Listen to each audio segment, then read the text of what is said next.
dalam buku Buddha itu ada 6 gitu.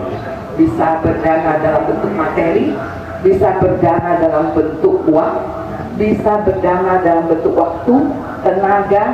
Nah bahkan adalah bagian dari tubuh kita, misalnya darah. Nah itu adalah kita berdana juga untuk orang lain. Nah kemudian hindari utang tadi yang membebani. Kalau kita mau menghutang itu harus pikir baik-baik. Saya ambil kredit ini, saya bisa bayar nggak? Gitu. Lalu saya sampaikan kepada umat saya gitu. Di kehidupan ini ya banyak sekali orang luar yang suka. Makanya kenapa bisa orang tergerak penjok? Ya tidak pakai jaminan gitu. Tapi bunganya sangat tinggi. Nah itu anjok dia sampai utang ratusan juta gitu. Nah itu kan investasi yang kita sendiri tidak benar-benar ngerti gitu loh. Tapi kita mau gitu. Karena apa? Karena keserakahan gitu.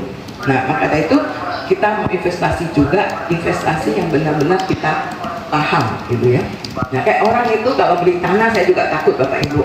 Tanah itu kalau kita nggak ngerti juga banyak sengketanya gitu. Ya kan? Jadi saya juga teman-teman saya banyak tawarin, tapi saya tuh nggak, kadang-kadang saya nggak beli gitu. Kenapa? Karena saya takut ini benar nggak gitu. Nanti kita harus surat hemat. Kemudian bagaimana bijaksana kita usahakan ada menabung dan juga berdana. Berdana itu dalam hukum Buddha itu. Nah itu benar-benar kalau hukum Buddha itu diajarkan harus dipikirkan sehingga tidak membebani dalam hidup kita. Jadi dengan kesadaran kita itu mengelola keuangan itu secara bijaksana sehingga kita hindarilah hidup yang konsumtif.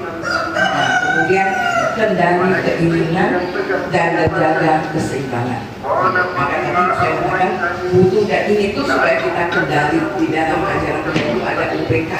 UPK itu bagaimana kita menjaga keseimbangan dalam hidup, baik itu makanan, baik itu uang, baik itu kita punya perilaku. Nah itu kita harus benar-benar dalam keseimbangan dalam hidup kita ini sehingga kita itu tidak menemui masalah di dalam hidup gitu. Nah ini ada beberapa hal kesejahteraan